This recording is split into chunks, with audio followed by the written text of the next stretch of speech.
The question cut through the air like a blade sliding across silk. Do you even know what a portfolio is? The words hung there, suspended in the warm candlelight of Chateau Blanc, landing on the pristine white linen between them with the weight of a judge's gavel. Emma Cross looked up slowly from the leather-bound wine list, her fingers still resting on the embossed gold lettering. Confusion creased her brow. Her lips parted as if to speak, but the words caught somewhere in her throat. "I'm sorry," she said quietly, her voice barely rising above the soft jazz playing in the background. "Should I?" The man across from her was breathtaking in a way that felt almost dangerous. Dark hair styled with the kind of precision that only money could buy. A charcoal suit that probably cost more than 3 months of her rent. And eyes. Eyes that glittered like shattered glass under chandelier light. Cold. Sharp. Unforgiving. Something flickered across his face. Disbelief, maybe. Or fury barely restrained. His gaze shifted past her, moving toward a private booth tucked into the corner of the restaurant where a group of women in designer dresses sat with crystal flutes of champagne raised halfway to their lips. They were trying to contain their laughter. Trying and failing. One of them, a sharp-featured woman with hair pulled back so tight it looked painful, raised her phone. The telltale red light blinked from the camera. Recording. Always recording. Emma's stomach dropped. It fell fast and hard like an anchor thrown overboard in the middle of a storm. She recognized them. Of course she did. The executives from Sterling and Hale. The firm that owned the building where she worked. The ones who walked past her service cart every single evening as if she and it were nothing more than furniture. Invisible. Disposable. One of them, Rebecca Vance, leaned forward slightly, her lips curling into a smile that didn't reach her eyes. In that single gut-wrenching moment, Emma understood. This wasn't a date. It was an execution. The man's glacial stare returned to her. Slowly. Deliberately. "I am Nathaniel Sterling," he said. Each syllable was precise. Cold as surgical steel. "I am the CEO of Sterling and Hale Capital. The company where you, Miss Cross, are employed as a night waitress at the executive dining facility." The words landed like stones thrown into still water. Ripples of humiliation spreading outward in every direction. Emma felt the heat rise to her cheeks.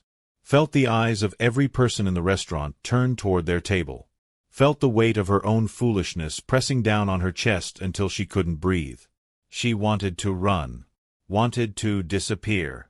Wanted to turn back time and say no when they first approached her. But she didn't move. She just sat there. Frozen. A deer caught in headlights with nowhere to go and no way out. It had started 8 hours earlier with a lie wrapped in kindness. Emma was polishing wine glasses in the executive dining room, the scent of lemon and ammonia sharp in her nostrils, when Rebecca Vance and her entourage had approached. The sound of their heels clicking against the marble floor echoed through the empty space. Click, click, click. Like a countdown. Emma had looked up briefly, then returned her attention to the glasses, arranging them in perfect rows on the mahogany bar. They never spoke to her. Not usually. "Cross," Rebecca had said, her voice dripping with something Emma couldn't quite place. A predatory grin spread across her perfectly made-up face. "Big night ahead, my friend."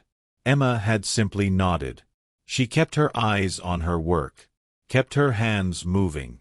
"A few of us were talking," another woman chimed in. This one leaned against the bar, her diamond bracelet catching the light. "And we think you're solid. Hard worker. Good person. You deserve something good." Rebecca leaned in closer, her perfume overwhelming. "There's a man. Brilliant executive. Absolutely gorgeous. He's seen you around and he's curious. We thought we'd play Cupid. A little blind date. Our treat at Chateau Blanc." Emma stopped polishing.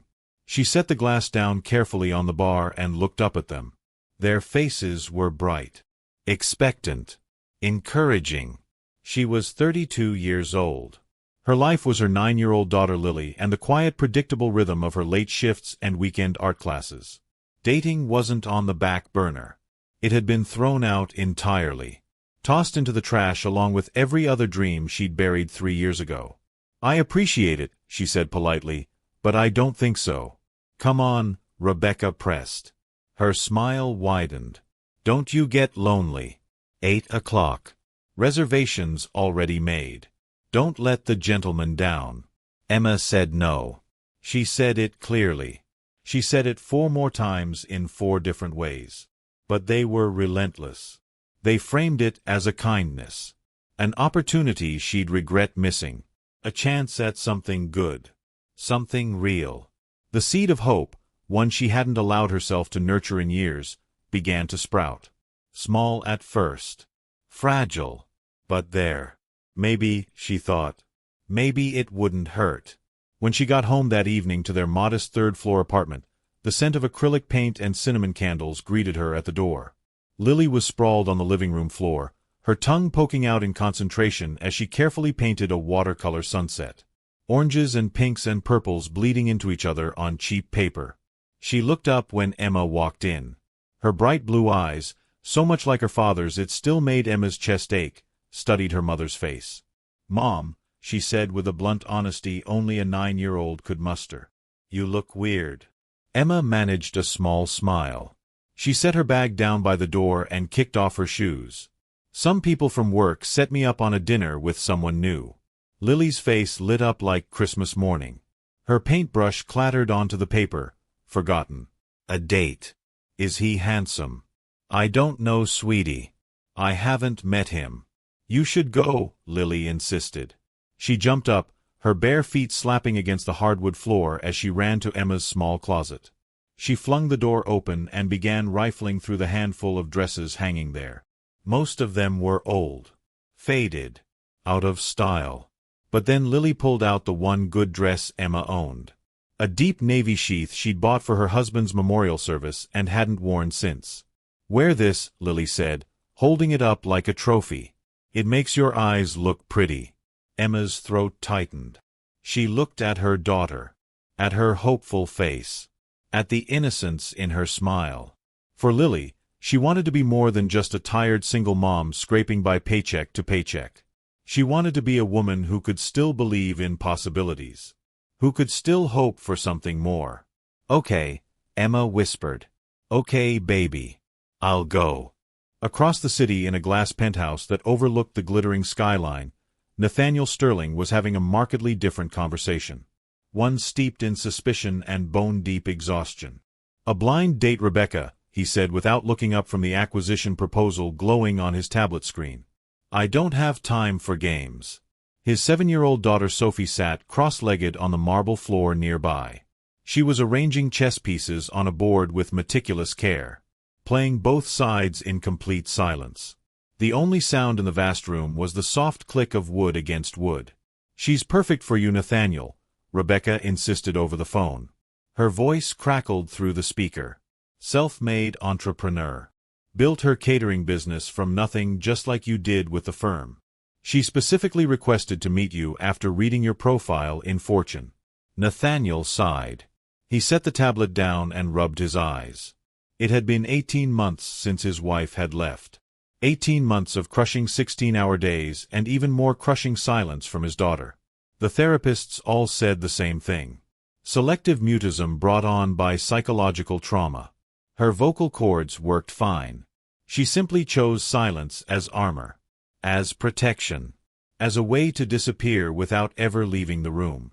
Nathaniel felt the familiar pang of desperation clawing at his ribs. Maybe a night out was what he needed. A moment to feel like a man instead of just a CEO and a failing father. "Fine," he said, his voice clipped. 1 hour. That's it. Just as he was getting ready, his phone buzzed. The babysitter. Canceling with some vague family emergency. Nathaniel looked at Sophie. At her huge expressive dark eyes that said everything her mouth refused to. He couldn't leave her. But he also couldn't face another night trapped in their silent echoing penthouse where every room felt like a mausoleum. He made a decision. He would take Sophie with him. It was just 1 hour. What could possibly go wrong? Back at Chateau Blanc, the world tilted violently on its axis. The pieces snapped together with sickening clarity.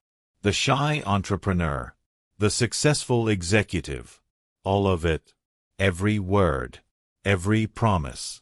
A carefully constructed stage play designed for the amusement of wealthy women with too much time and too little empathy. Emma felt the blood drain from her face. She pushed back her chair. The legs scraped loudly against the floor. I should go. No. Nathaniel's command was quiet but absolute. His eyes fixed on Rebecca's table. His fury was a palpable force that seemed to drop the temperature in the room 10 degrees. You will sit. You will order dinner. And you will not give those pathetic children the satisfaction. Just then a small figure appeared at Nathaniel's side. It was Sophie. She'd been sitting at a corner table with the hostess, coloring in a book with crayons. And with her was another girl. Bright-eyed. Curious. Unmistakably Lily. Emma's neighbor had dropped her off early, thinking the date would be wrapping up soon. "Dad, I'm hungry," Sophie signed with her small hands. The gesture was practiced. Heartbreaking. Lily, however, didn't seem to notice anything unusual. She smiled broadly at Sophie.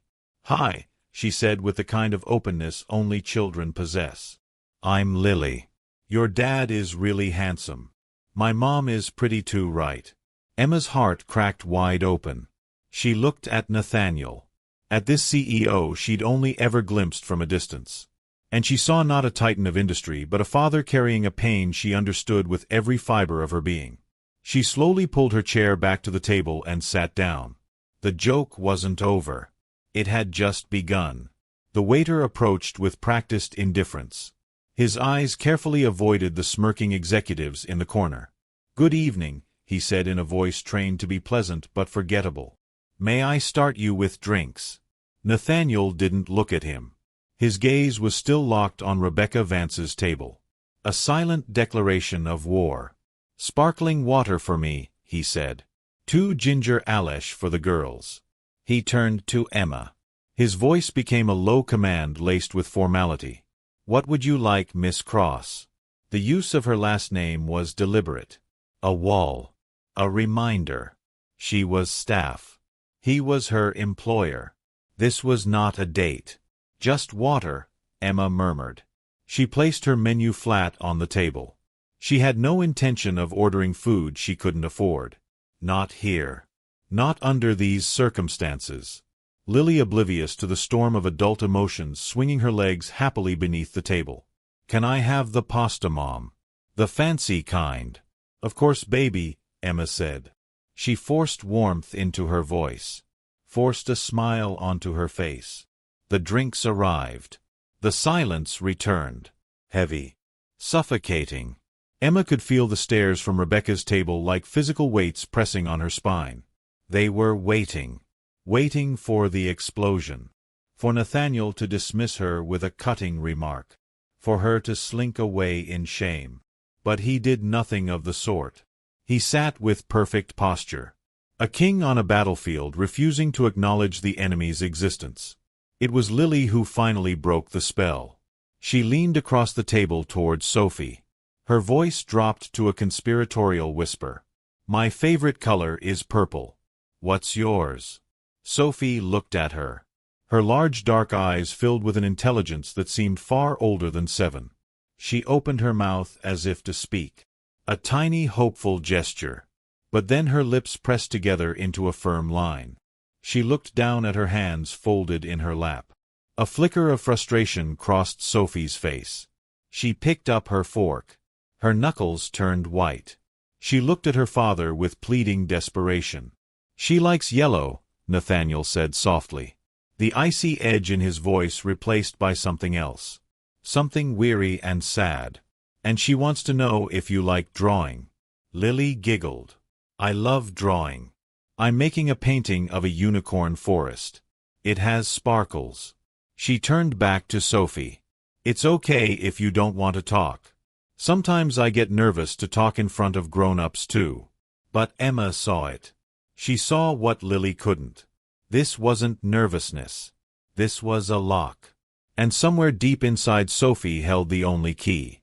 Emma watched as a single tear welled in the little girl's eye and traced a silent path down her cheek. That was it. Emma couldn't stand it. The humiliation of the prank was one thing. A cruel joke played by cruel people. But watching a child's silent suffering was another thing entirely. Something shifted inside her. Her instincts buried for 3 long years under a mountain of grief began to stir. To wake up. To remember. She ignored Nathaniel's startled look and leaned forward slightly. She wasn't a speech therapist anymore. She was just a mom. But she remembered. She took a small paper napkin from the dispenser in the center of the table. Her fingers moved with practiced precision, folding, creasing, creating crisp edges and delicate curves. Within 30 seconds she had fashioned a tiny origami butterfly. She set it gently on the table between them. "Look, Sophie," she said softly. Her voice was gentle as falling snow. "This is a wish butterfly. In some cultures they say if you whisper your wish to a butterfly it carries it to the stars." Sophie's gaze lifted from her lap. It fixed on the tiny paper butterfly.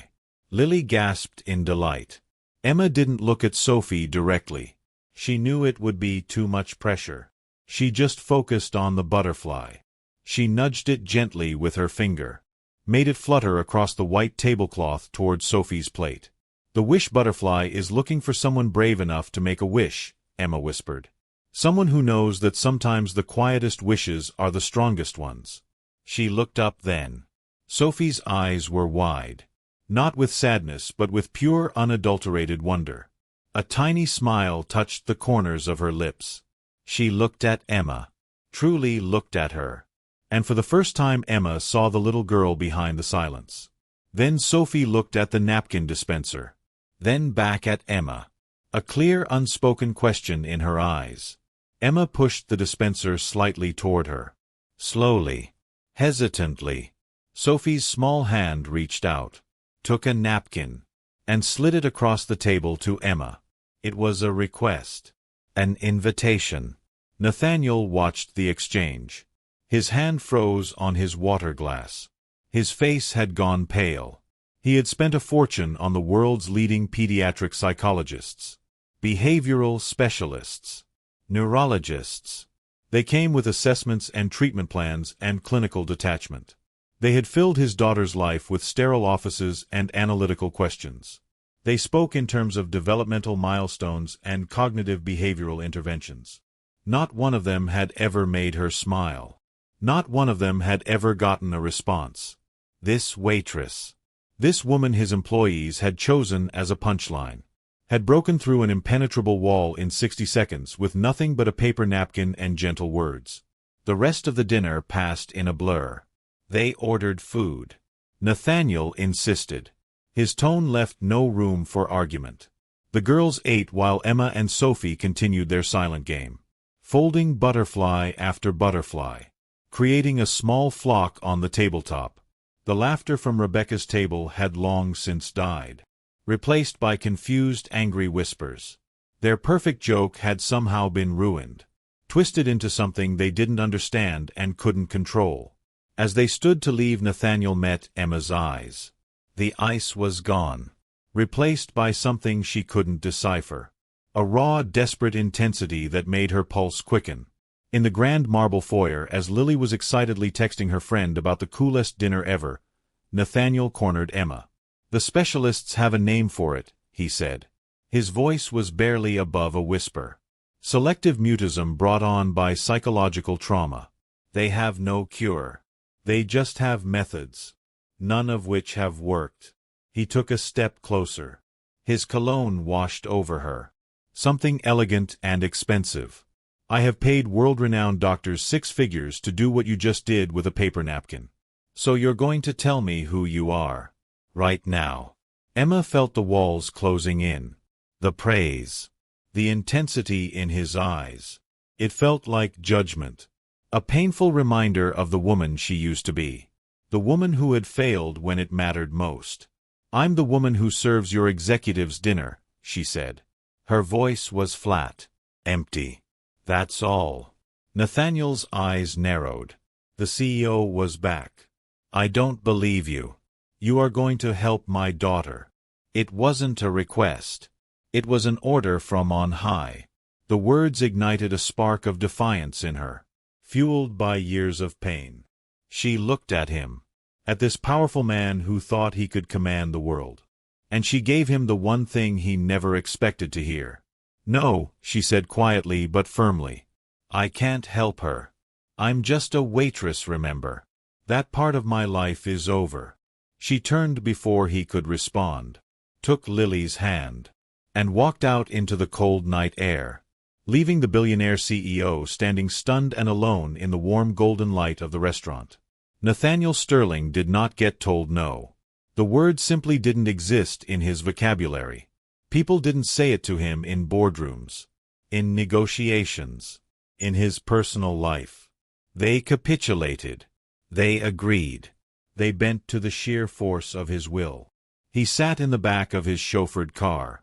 The city lights were a meaningless blur outside the tinted window. And that single quiet word echoed in his mind. No. It was infuriating. It was baffling. But worse than all of that, it was terrifying. For a few brief miraculous moments in that restaurant, watching the waitress with his daughter, he had felt something he hadn't felt in 18 months. Hope. It was a fragile, unfamiliar sensation. And now she had snatched it away, leaving him with the familiar cold weight of despair. She had opened a door for Sophie. Just a crack. And then slammed it shut in his face. He wouldn't accept it. He couldn't. This wasn't a business deal that had fallen through. This was his daughter's life. By the time he reached his silent penthouse, his anger had cooled into sharp, focused resolve. Emma Cross was a puzzle. And Nathaniel Sterling was very, very good at solving puzzles. In their modest third-floor apartment, the scent of buttered toast filled the air as Emma tucked Lily into bed. The streetlights outside cast long shadows across the walls. "Mom," Lily whispered, her arms wrapped around Emma's neck. "Can we see Sophie again? She's cool. Quiet but cool." Emma's chest tightened. "We'll see, sweetie. It was a complicated night. But you made her smile," Lily said. Her voice was full of sleepy pride. "You used your magic." That's what her husband Michael used to call it. Her magic. The way she could sit with the most withdrawn, traumatized children and find a way into their world. She had built a celebrated career on it as a pediatric speech therapist. She had been a healer. Someone who mended broken things with patience and gentleness and an understanding that went deeper than words. But when Michael got sick, when the cancer came fast and merciless, her magic had failed. She couldn't coax the tumors out of his body, couldn't mend his failing cells with gentle words and patient games. She had sat by his bedside for 9 months, watching the brightest light in her life fade away, and all her skills, all her empathy, had amounted to nothing. After he was gone, the thought of trying to heal anyone else felt like profound hypocrisy. She couldn't fix what was truly broken. So she had quit, packed up her life, and found work where no one would ever ask her for magic again. She kissed Lily's forehead. "It's not magic, baby. It was just folding paper." But as she walked into the living room and looked at the one framed photo she kept on the shelf, a smiling Michael holding baby Lily, she felt the ghost of her old life all around her. The encounter with Nathaniel and Sophie had ripped open a wound she thought had scarred over. Her refusal in the foyer hadn't been an act of defiance against a CEO. It was an act of terror. A desperate attempt to keep the ghosts of her failure at bay. The next night, the atmosphere at Sterling and Hale was charged. Word of the CEO's disastrous blind date had spread like wildfire through the building's digital grapevine. Emma kept her head down, rolling her service cart through the pristine, empty executive dining room. The squeak of the wheels was the only sound. But she felt it, felt hundreds of eyes on her, even from behind closed office doors. As she passed Rebecca Vance's corner office, the door swung open. Rebecca leaned against the frame, a mocking smirk plastered on her face. "Well, well, well," she drawled. "Look who's back. Heard you had quite the evening, Cross. Hobnobbing with the elite. How does it feel to be back where you belong?" Emma kept pushing her cart, her jaw tight. "Excuse me, Ms. Vance. I need to prep this room." Rebecca's smirk faltered. She had expected Emma to be ashamed, broken. She didn't understand why Nathaniel hadn't fired her on the spot. The joke hadn't played out right, and it was making her nervous. An hour later Emma was on the 42nd floor. The executive wing. It was always silent up here. Like a cathedral. She was wiping down the vast glass conference table when the door clicked shut behind her. She turned. Nathaniel Sterling stood there, arms crossed. He had changed out of his severe business suit into simple black trousers and a soft gray sweater. Without the armor of his office attire, he looked younger, and infinitely more tired. "I pulled your personnel file," he said. His voice was devoid of its earlier anger. It was flat, analytical. "It's a ghost. Food service work for the last 3 years. Before that a warehouse in Oregon. Before that nothing. It's a carefully constructed history of a woman who wants to be invisible." Emma went back to polishing the table. "It's my history." "I don't care about your history," he said. He walked slowly toward her. "I care about my daughter. She hasn't smiled in 18 months, Miss Cross. 18 months. And last night when I put her to bed she got a napkin and tried to fold a butterfly. She worked on it for an hour.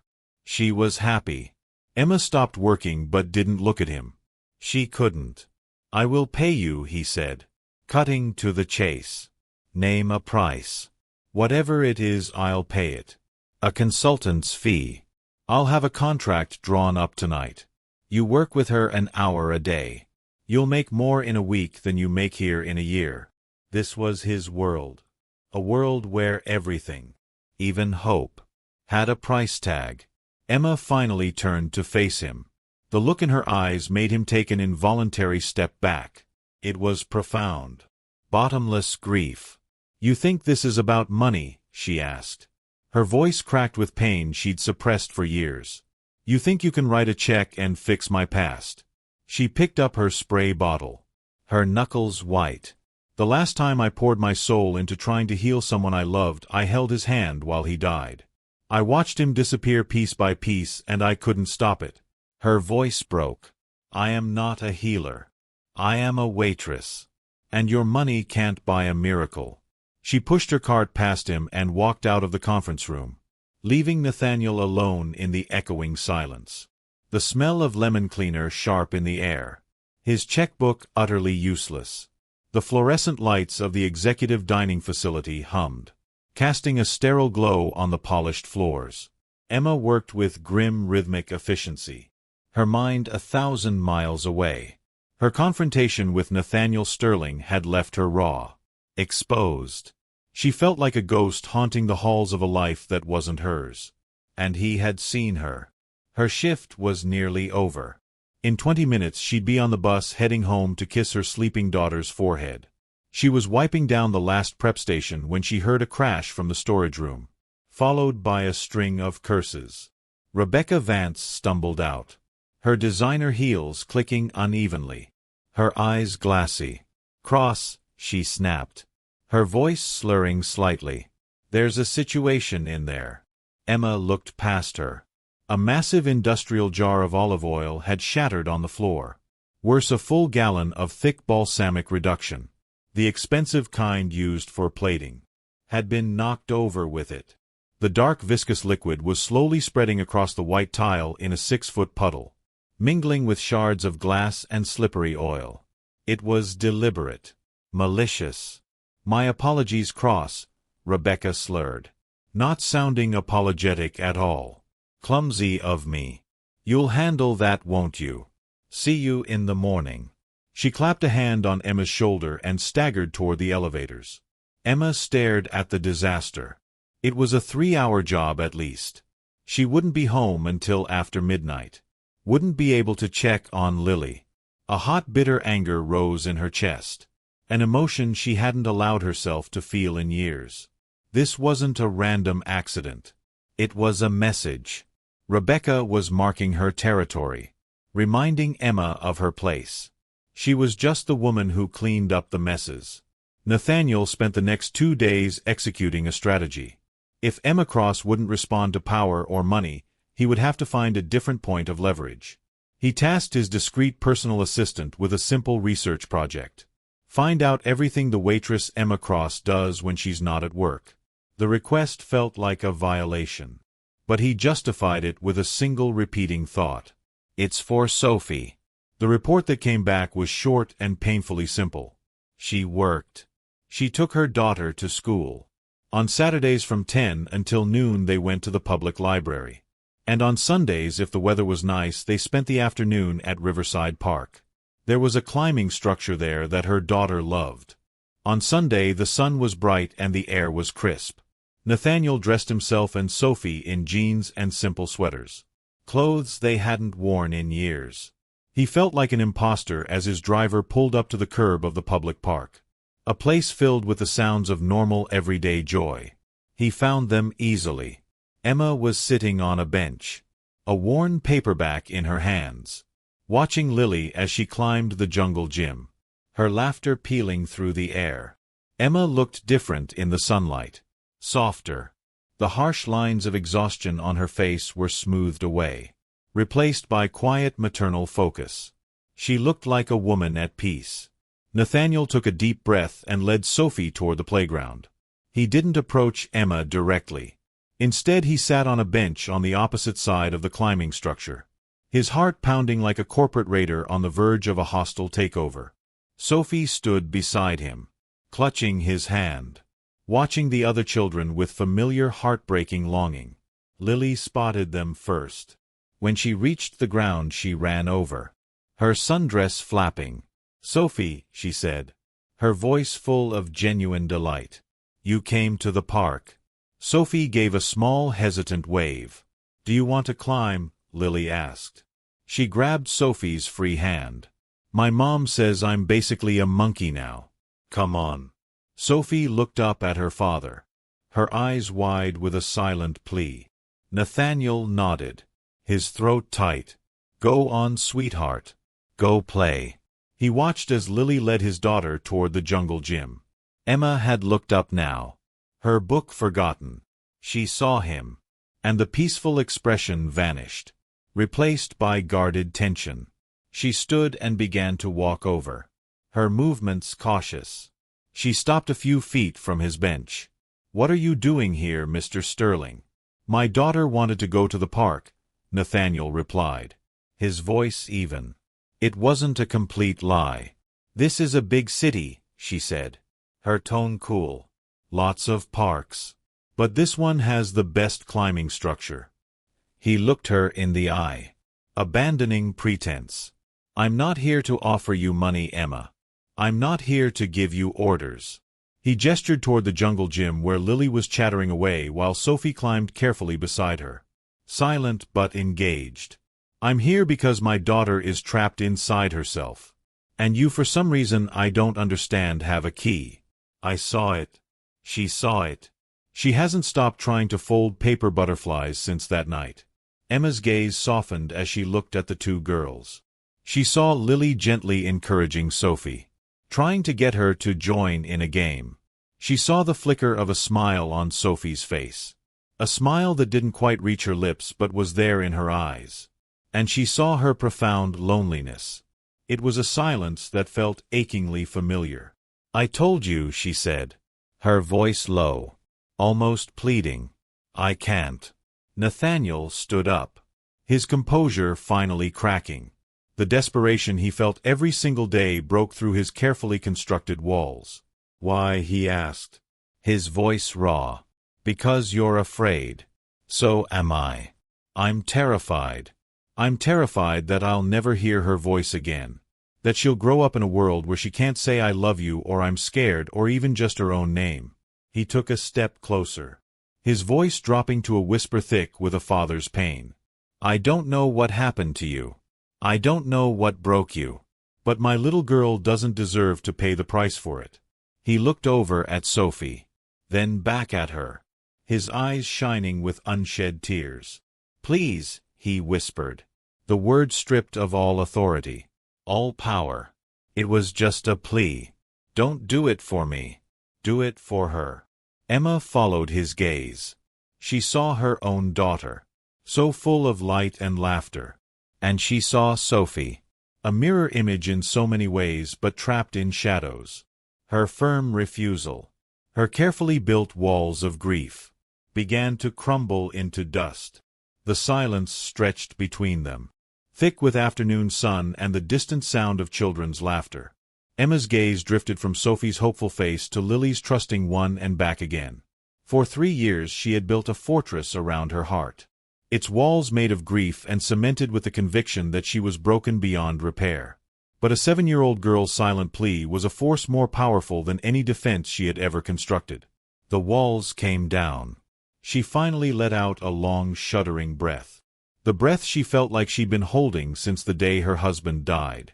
"Okay," she said. The word quiet. Fragile. Nathaniel's posture sagged with relief, like a puppet whose strings had just been cut. "Thank you. I'll pay you. Of course. We can draw up a contract." "No," Emma interrupted, her voice firm again but for a different reason.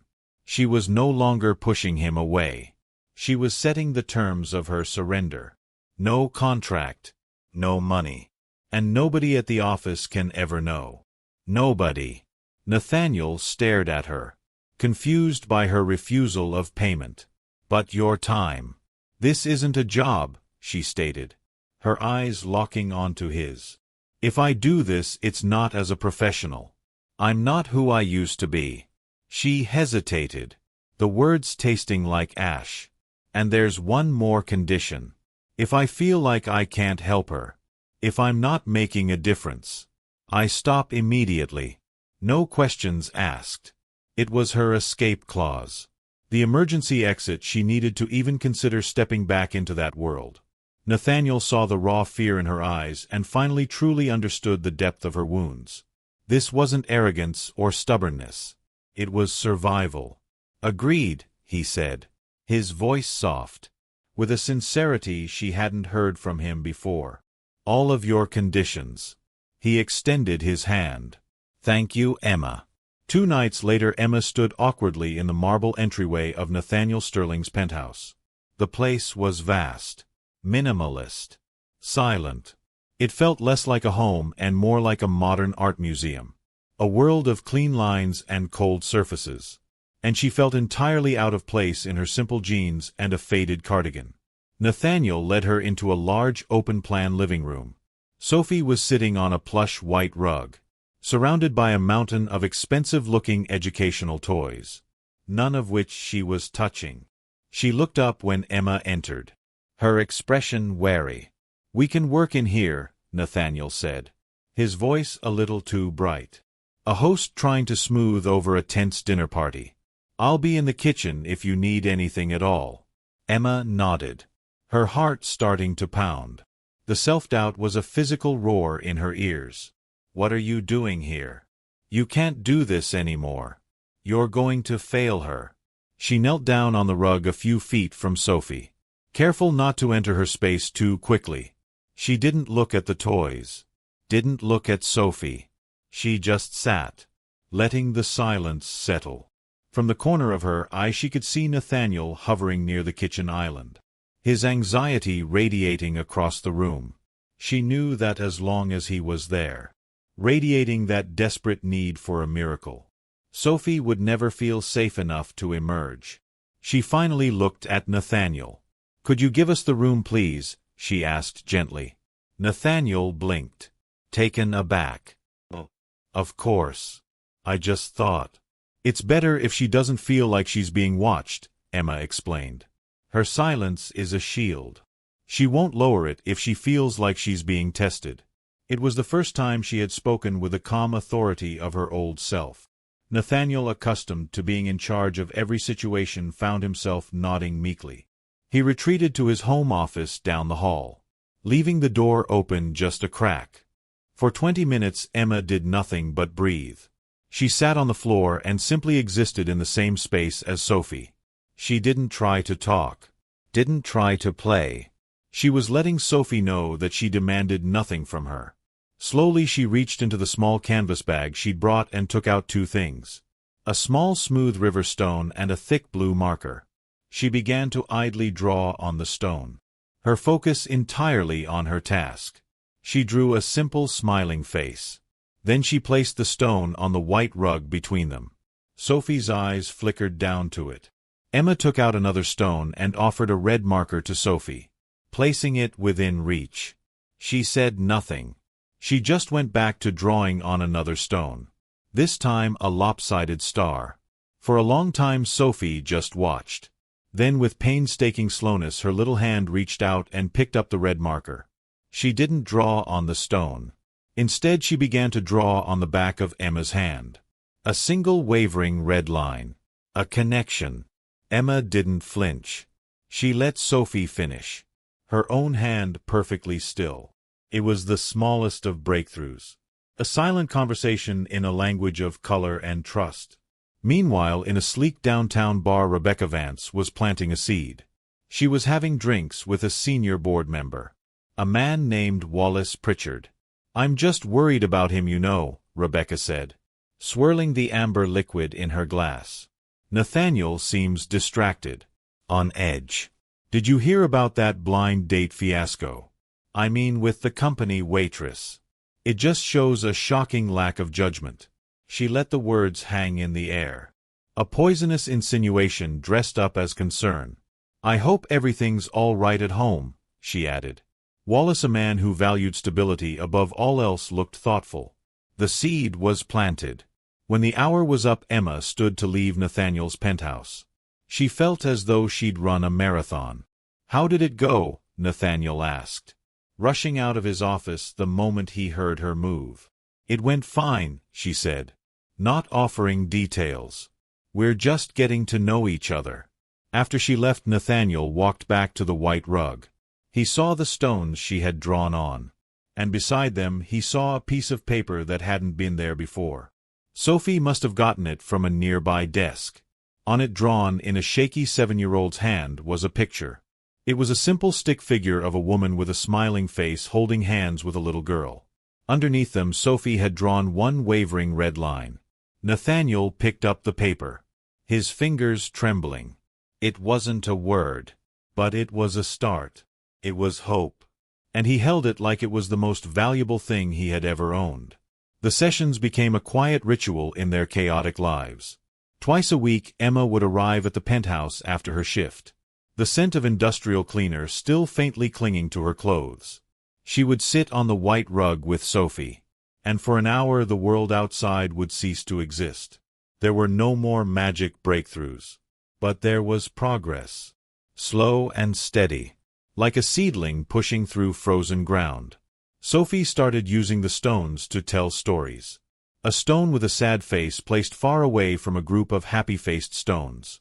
A red line drawn to connect a small stone to a larger one. It was a language Emma was beginning to understand.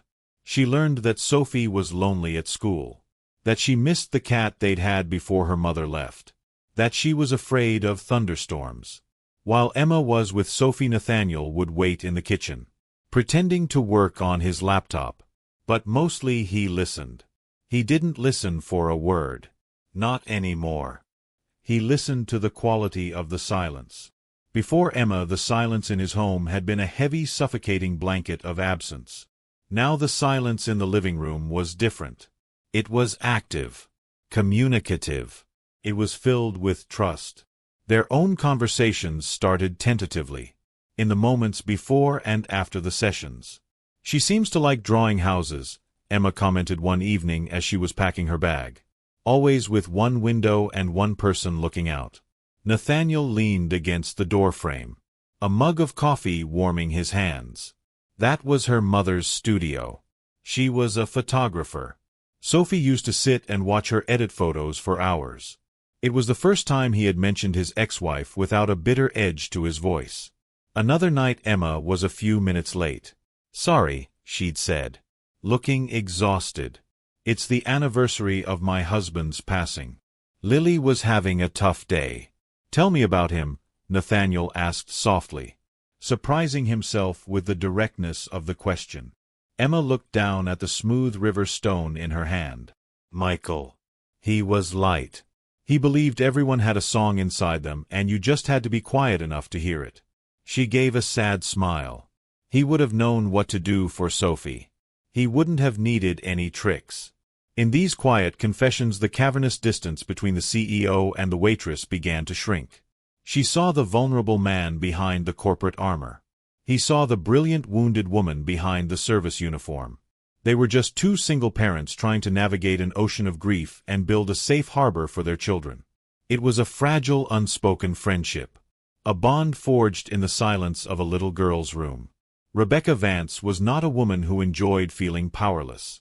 She saw the subtle shift in the CEO's demeanor. A new lightness in his step that hadn't been there before. She saw the way he would sometimes dismiss his driver and leave the building on foot, heading in the direction of the waitress's shabby neighborhood.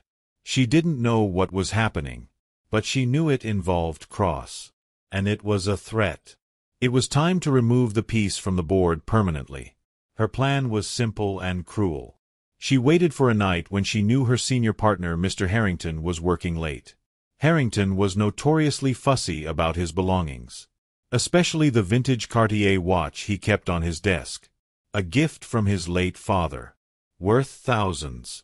While Emma was working on another floor, Rebecca slipped into Harrington's office and pocketed the watch. However, not wanting to get her own hands too dirty, she enlisted her subordinate, a nervous junior analyst named Peterson, to handle the final crucial step. She gave the watch to Peterson with clear instructions. Use the duplicated master key to open the waitress's locker and tuck the watch deep into the pocket of her work jacket. She then made an anonymous call to building security, reporting that she'd seen the night waitress acting suspiciously near Harrington's office. An hour later, as Emma was clocking out, two uniformed security guards stepped in front of her. The lead guard, a stocky man named Henderson who usually gave her a friendly nod, had a grim expression on his face. "Miss Cross," Henderson said, his voice officially cold. "We need you to come with us." "What's this about?" Emma asked, her heart beginning to thump against her ribs. "We've had a report of a theft on the executive floor. A valuable item has gone missing from Mr. Harrington's office. We're required to search the staff who were on duty." Emma felt a chill creep up her spine. This was wrong. This was a setup. A theft. "I didn't see anything. Just company policy, Emma," the second guard said, a little more sympathetically. "Let's just get this over with. Can we check your bag and your locker?" They led her back to the staff room. Emma opened her locker, her hands steady despite the frantic beating of her heart. The guard rummaged through it, pulling out her spare shirt, a granola bar, and finally her work jacket. The guard felt the pockets. His fingers closed around something hard and metallic. He pulled out the vintage Cartier watch. It gleamed under the harsh fluorescent light, a damning piece of evidence. Henderson held it up. "Can you explain this, Miss Cross?" Emma stared at the watch, her mind reeling. She had never seen it before in her life. She looked from the watch to the guards' stony faces, and she saw the trap snap shut. It was Rebecca's face she saw in her mind, her mocking, triumphant smirk. "That's not mine," she said, her voice a hoarse whisper. "I don't know how that got there." Henderson's face hardened. "That's what they all say." He sighed, pulling out a pair of plastic zip ties. "You need to come with us. Mr. Harrington is on his way down and he's going to want to press charges." Emma sat in a small windowless room in the basement security office. The stolen watch lay on the metal table in front of her like a verdict. The air was stale with the smell of old coffee. Henderson, the head of security, was questioning her, but his words were a distant buzz. All Emma could think about was Lily, sleeping alone in their apartment, expecting her mother to be home. What would happen to her if Emma was arrested? The door swung open, and a portly red-faced man in an expensive suit stormed in. "Mr. Harrington." He pointed a trembling finger at Emma. "That's her. That's the thief. I want her arrested. I want to press full charges." The audacity. Stealing a priceless family heirloom. Henderson tried to placate him. "Sir, we're just following procedure." "Procedure?" Harrington scoffed. The woman was caught red-handed. What more procedure do you need? Call the police. Emma felt the last of her hope drain away. It was her word against theirs. A waitress against a senior partner. She was already tried and convicted. That won't be necessary, Edward. The voice came from the doorway, sharp and cold as steel. Nathaniel Sterling stood there, still in his work clothes, his arms crossed. He radiated an aura of absolute authority that silenced the room instantly. Harrington's jaw snapped shut. Henderson straightened up as if the president had just walked in. Nathaniel, Harrington stammered, this is a security matter. This woman is my employee. He cut him off. His eyes fixed on Emma. And therefore this is my matter. You may go, Edward. Henderson and I will handle this. His tone made it clear this was not a suggestion. Harrington sputtered for a moment, then deflated, nodding before scurrying out of the room. Nathaniel's gaze softened slightly as he looked at Emma. Are you all right? She could only nod, her throat too tight to speak. He turned to Henderson. Walk me through it. Everything. Henderson recounted the anonymous tip, the search, the discovery of the watch. When he finished, Nathaniel was silent for a long moment. It makes no sense, he said, more to himself than to anyone else. He looked at Emma. I offered this woman a sum of money that would change her life, and she refused it. Tell me, Henderson, why would a woman who turns down a fortune steal a watch? The security chief had no answer. Pull the tapes, Nathaniel commanded. I want to see all security footage from the 42nd floor and the staff area for the last 3 hours. For the next hour, the three of them sat in the main monitoring station, a dark room filled with the glow of a dozen screens. They watched hours of footage sped up to a blur of ghostly figures. They saw Emma doing her rounds, methodical and thorough. They saw Harrington leaving his office. They saw nothing out of the ordinary. There's nothing here, Mr. Sterling, Henderson said, starting to look impatient. Keep looking, he said. His eyes narrowed in concentration. Look for who shouldn't be there. And then he saw it. A flicker of movement near the staff room at a time when Emma was on a completely different floor. Stop. Rewind that. Zoom in on that hallway. The footage replayed in slow motion. A figure emerged from the shadows. It wasn't Rebecca. It was her closest associate, the junior analyst Peterson. She glanced nervously up and down the empty hall before slipping into the unlocked staff room. She was inside for less than 10 seconds. What time was that? Nathaniel asked. 22:47, Henderson answered, checking the time code. Now show me the log for the anonymous tip. Henderson typed on his keyboard. A line of text appeared. Anonymous call regarding suspicious activity on the 42nd floor. Call received at 22:51, 4 minutes after Peterson left the staff room. I've seen enough, Nathaniel said, his voice dangerously quiet. He stood.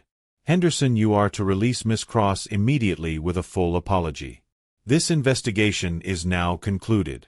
He walked Emma to the elevator, the silence between them charged with unspoken emotion.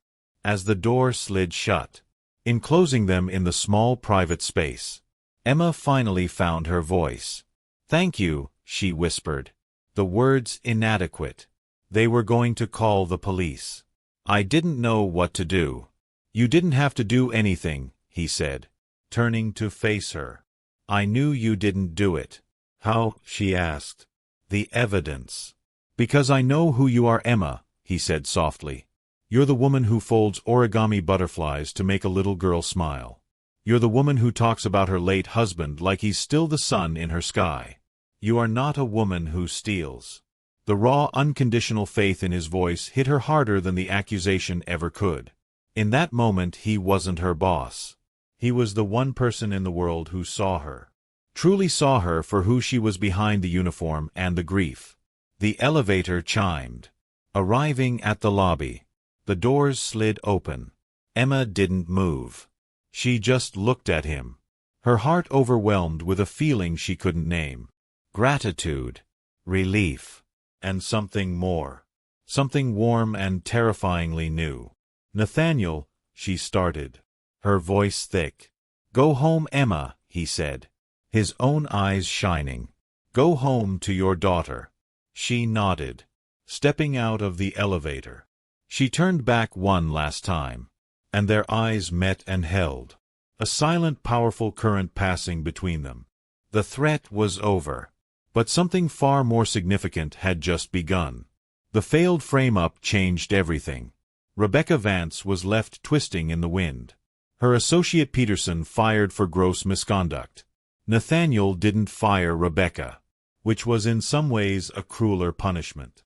He let her remain in her office, stripped of her projects and responsibilities.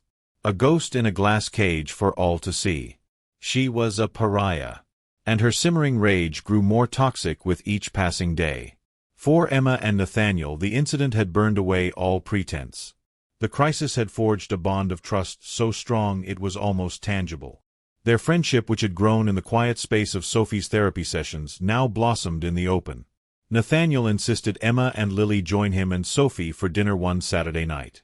Not at a fancy restaurant, but in his vast sterile apartment, which he was trying clumsily to make feel like a home. They ate takeout Chinese on the floor of the living room, a shocking breach of penthouse etiquette. Lily and Sophie built a fort out of sofa cushions and expensive throw blankets. For the first time Emma saw Nathaniel truly laugh. A genuine unburdened sound that seemed to surprise even him. It happened when Lily put a fortune cookie on her nose and declared herself a wisdom wizard. Later, after the girls had fallen asleep in the cushion fort, Emma and Nathaniel sat on the balcony, the city glittering below them like a fallen constellation. "I never do this," he said, gesturing vaguely at the domestic chaos inside. Relax. My life is a series of scheduled events." "Mine too," Emma admitted. "Work, sleep, make sure Lily eats her vegetables. It's a tight loop." "Is it enough?" he asked, his question soft and sincere.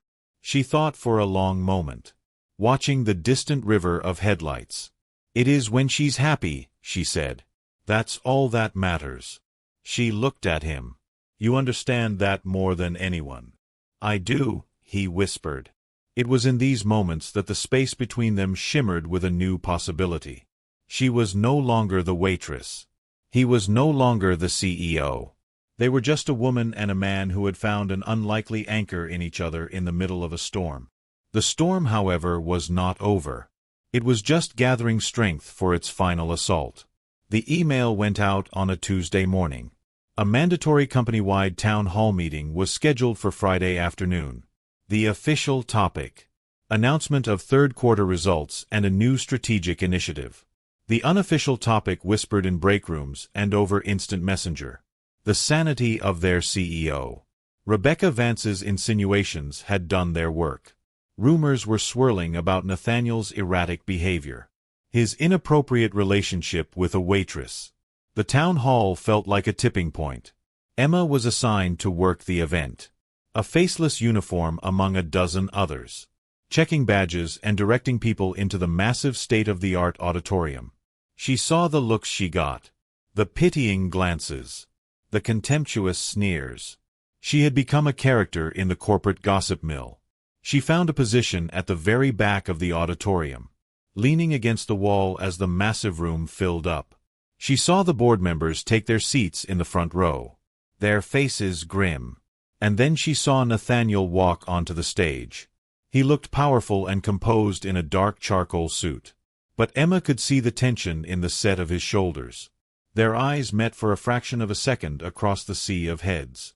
A silent acknowledgement. "I'm here." The meeting began. The CFO droned on about revenue streams and profit margins. A vice president of marketing showed slick videos about the new initiative. The air was thick with tense, expectant boredom. Everyone was waiting. Finally, the floor was open for questions. A few predictable softballs were asked and answered. Then Emma saw her, Rebecca Vance, striding confidently to the microphone in the center aisle. She looked directly at Nathaniel, her expression a mask of false concern. "Nathaniel, thank you for your leadership," she began, her voice smooth and amplified throughout the auditorium. "My question is one of concern. A concern I think is shared by many of us who have dedicated our lives to this company." She paused, letting the drama build. "We have seen inconsistencies lately, a lack of focus. We've heard rumors of certain distractions, relationships that show a disturbing lack of judgment." A shocked murmur rippled through the crowd. This was an open rebellion. Rebecca's eyes flickered to the back of the room, finding Emma in the shadows. Her lips curled into a barely concealed sneer. She turned her attention back to Nathaniel, her voice dripping with condescension. "So my question is this. How can we, the employees and shareholders, have confidence in our company's future when our CEO is demonstrating such poor judgment? Mingling with the service staff." The words hit like a physical blow. The murmuring stopped. A dead, shocking silence fell over the auditorium. Every single eye, hundreds of them, swung from Rebecca to Nathaniel, who stood alone at the podium in the harsh glare of the stage lights. The board members stared straight ahead, refusing to look at him. Emma felt the blood drain from her face. Her fists clenched at her sides. Helpless. Nathaniel stood motionless for a long, deafening moment, his face a pale, unreadable mask. The silence stretched, becoming unbearable. He looked at Rebecca. Then his gaze swept over the silent, watching crowd. And finally it landed on Emma at the back of the room. He took a slow, deliberate breath, his fingers gripping the sides of the podium. A slow smile touched Nathaniel's lips. It was a strange, sad, and incredibly powerful expression. It was not the smile of a cornered executive. It was the smile of a man who had just been handed the perfect weapon. He leaned into the microphone. "Thank you, Rebecca," he said, his voice perfectly calm. Yet it carried to every corner of the silent auditorium. "Thank you for your concern. Judgment is, after all, what I'm paid for. So let me tell you all a story about judgment." He paused, his gaze sweeping over the audience, the board members, and finally Rebecca Vance, who was starting to look uneasy. "For the last year and a half," he began, his voice losing its corporate edge and becoming something much more personal, much more human. "Many of you have noticed that I've been distracted. You were right. I have been. Because for 547 days my 7-year-old daughter Sophie has not spoken a single word. Not one." A gasp rippled through the room. The story was so intensely personal, so out of place in this sterile corporate environment, that it was utterly riveting. "Her mother left," Nathaniel continued, his voice clear and steady despite the tremor Emma could see in his hand. "And in the wreckage of our family, my daughter's voice was a casualty. I judged the situation. I threw money at it. I hired the best specialists in the world. They came with their PhDs and their theories. They judged my daughter to be a clinical case of selective mutism. They poked and they prodded and they tested. And all they did was make the silence deeper." He looked directly at Rebecca.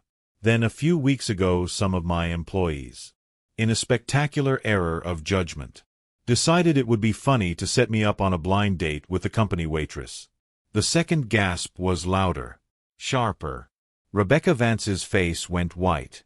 "It was a cruel, humiliating joke," Nathaniel said, his voice ringing with cold truth. "And the woman who was its target had every right to walk away. But she didn't. She stayed. And she watched my daughter who was with me. And she saw not a clinical case but a lonely little girl." He turned his gaze to the back of the room, finding Emma in the shadows. She didn't have a PhD.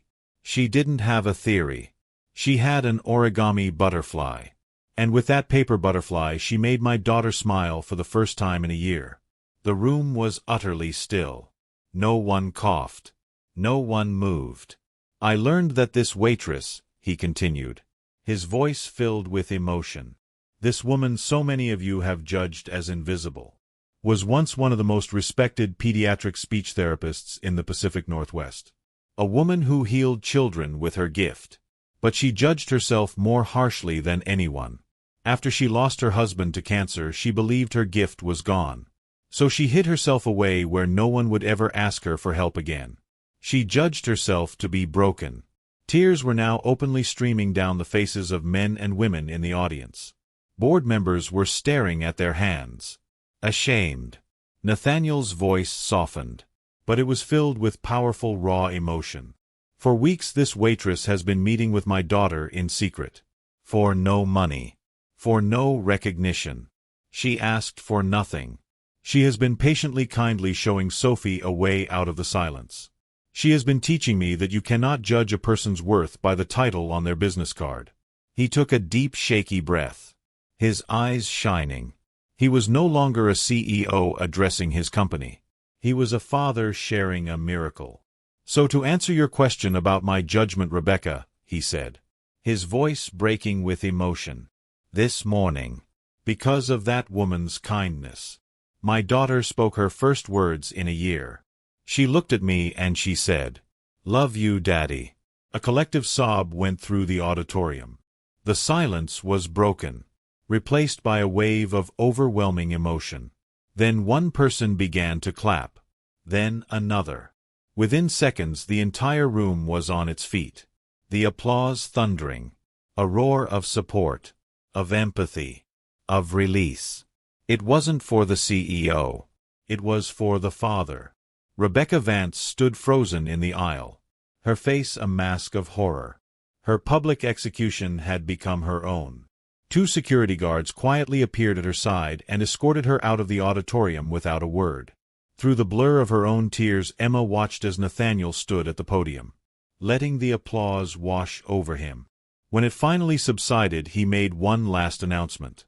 Effective immediately, Sterling and Hale Capital is creating a new charitable foundation, Sophie's Voice Foundation, dedicated to providing free therapeutic services for children who have experienced trauma. His eyes found Emma's again, a clear, unwavering promise in them. And I have already found the perfect person to run it. Later, after the chaos had died down, he found her in the now empty lobby. The setting sun cast long shadows across the marble floor. "So," he said, a small tired smile on his face. "Director of the foundation. The job is yours. If you want it." "Nathaniel," she said, her voice thick with emotion. "After everything you said, You don't have to say anything," he interrupted softly. He stepped closer, closing the final inches of space between them. "You healed my daughter Emma. But I think maybe you healed yourself a little bit too." "You healed me," she whispered, realizing it was true. His faith in her had been the one thing she couldn't give herself. He reached up and gently touched her face, his thumb brushing away a tear she hadn't realized was there. "The joke's on them, isn't it?" he murmured. "They tried to set up the waitress with the CEO." "And what happened?" she asked, her heart pounding. His smile was luminous. "The waitress saved the CEO and his daughter." She leaned in and he met her halfway. Their first kiss was soft, hesitant, a question and an answer all in one. It was not the end of a corporate drama. It was the beginning of a love story built not on a cruel joke but on a foundation of kindness, trust, and unwavering faith. 1 year later, the Sophie's Voice Foundation didn't look like a corporate office. And it certainly didn't look like a sterile clinic. The reception area was painted in warm sunny yellows and soft blues. A giant comfortable-looking bean-bag chair shaped like a friendly dinosaur sat in one corner. And the walls were covered not with corporate art but with the vibrant, messy, and joyful drawings of children. In a quiet room filled with sunlight, Emma Cross sat on a small stool, her back to the door. Across from her, a little boy with wide, fearful eyes sat on the floor, his arms wrapped around his knees. The boy hadn't spoken since witnessing a house fire 4 months earlier. Emma didn't speak either. She simply took a piece of soft green clay and began to roll it in her hands. She molded it into a long snake-like shape, then flattened it. She rolled it into a ball, then poked a hole in it. For 10 minutes the only sound in the room was the soft squish of the clay. Finally the little boy pointed at the clay. It was the first gesture he had made all session. Emma looked at him and smiled, then broke off a piece of the clay and held it out. The boy hesitated for a moment. Then his small hand darted out and took it. It was a start. Emma was no longer just a healer. She was a sower of seeds, patiently tending to the quiet, fragile gardens of children's minds. She had found her purpose again, not in the celebrated career she had lost, but in the quiet, anonymous work of mending what was broken. One child at a time. She left the foundation promptly at 5 o'clock. The old Emma would have worked until she collapsed. But the new Emma had a much more important meeting to get to. She drove not to her old cramped apartment, but to a comfortable house in a quiet tree-lined suburb. A house with a yard and a swing set. She walked in to the sound of giggles. She followed the sound to the living room, where she found Nathaniel on the floor. His tie loosened, his sleeves rolled up, building an elaborate block tower with Lily and Sophie. "The dragon is attacking," Sophie shrieked with laughter, flying a red toy through the air. "Princess Lily, you have to save us," Nathaniel said dramatically. "Never fear," Lily announced. "My magic shield will protect the kingdom." She grabbed a cardboard box lid and held it up.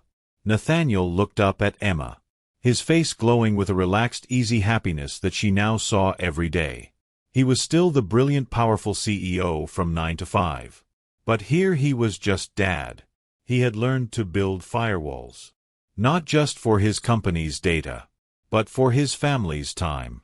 He had discovered that the most valuable asset he had was not his stock portfolio, but a Saturday morning with no scheduled events. "Your hero has arrived," Emma said, leaning down to kiss him. Mom, Lily and Sophie shouted in unison, abandoning the tower to wrap their arms around her legs. She scooped them both up, one in each arm, marveling at the simple, perfect weight of her life. She had a home. She had a purpose. She had a family. The ghosts of her past were finally quiet. A few weeks later, on a warm autumn afternoon, they got married. There was no grand ballroom, no press, no guest list of 100 names. Their wedding took place in the backyard of their new home, under the sprawling branches of an old oak tree. The only guests were their daughters. Lily, the maid of honor, held a small bouquet of wildflowers she had picked herself. Sophie, the flower girl, clutched a small basket of rose petals. She had not stopped talking for the past year, her voice a constant bubbling stream of joy that was the daily soundtrack of their lives. Emma stood opposite Nathaniel, her hands holding his. He wore a simple, elegant charcoal suit, his boutonniere a single white rose. She wore a simple cream-colored dress, her hair adorned with baby's breath. "I once told you," she began, her voice thick with emotion, "that I wasn't a healer. I was wrong. You healed me, Nathaniel. You saw me when I was invisible and you reminded me who I was meant to be. I love you." Nathaniel's eyes shone with tears. "And I once thought that strength was about being untouchable," he said, his voice a soft whisper, "about never needing anyone. You taught me that true strength is about being vulnerable enough to let someone in. You and your daughter walked into my life on the cruelest of nights and turned it into the most beautiful gift. I love you, Emma Cross." When they kissed, the girls cheered, throwing rose petals into the air. Later that evening, the four of them sat on a blanket in the yard, watching the first stars appear. Lily and Sophie were nestled between them, sleepy and content. "You know," Emma murmured, leaning her head on Nathaniel's shoulder, "it's funny. Rebecca Vance tried to orchestrate the most humiliating night of our lives." Nathaniel smiled, looking up at the vast, peaceful sky. He thought of the cold restaurant, the mocking laughter, the crushing weight of shame. It all felt like a story that had happened to someone else in another lifetime. "And what happened?" he asked, the words a familiar, happy refrain. She laced her fingers through his, her hand warm and steady. "She introduced me to my husband." The night air was soft around them, the stars above bright and infinite. And in that moment everything felt exactly as it should be. The cruelty that had brought them together had been transformed into something beautiful. The humiliation had become hope. The judgment had become grace. Emma looked at the two girls sleeping peacefully between them. At Lily, who had never stopped believing in magic. At Sophie, who had found her voice again. And she realized that sometimes the worst moments of our lives are just doorways. Dark and terrifying, but leading us exactly where we need to go. Nathaniel squeezed her hand gently. "You're thinking too much," he whispered. She laughed softly. "Old habit." He kissed the top of her head. "New life." She closed her eyes, feeling the weight of his arm around her shoulders, the warmth of their daughters against her, the steady rhythm of his breathing. This was home, not the house, not the yard, not the foundation or the company or any of the things they had built. This quiet moment, this family, this love that had grown from the ashes of their grief and the cruelty of strangers. This was everything. If you're watching this story and it's touched something in you, if you've ever been judged for who you are or where you come from, if you've ever felt invisible or broken or like you've lost your way, I want you to know something. Your story isn't over. Sometimes the people who try to humiliate us end up introducing us to our destiny. Sometimes the moments that break us are the ones that remake us into something stronger. And sometimes the thing we're most afraid to do, the door we're most afraid to walk through, is the one that leads us home. So don't give up. Don't hide. Don't let the cruelty of others convince you that you're less than you are. Because somewhere out there, someone needs exactly what you have to offer.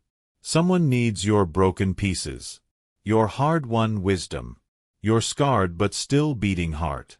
Emma Cross thought she was done healing, but she just needed to find the right person to heal. Nathaniel Sterling thought he could buy anything, but he learned that the most valuable things in life are given freely. And two little girls who just wanted their parents to be happy showed two adults that love doesn't need permission. It just needs courage. If this story moved you, if it reminded you that redemption is possible, that second chances are real, that the worst day of your life might just be the beginning of your best chapter, then do me a favor. Share it. Not for me, but for the person who needs to hear it. The person who's sitting in the dark right now thinking they'll never find their way back to the light. Be their light. Share this story. Leave a comment telling me what spoke to you. Subscribe so you don't miss the next story. Because we're building something here. A community of people who believe that kindness matters. That grace is possible. That love can grow even in the darkest soil. Thank you for being here. Thank you for listening. And remember, your story isn't over yet. The best chapter might be just one page turn away.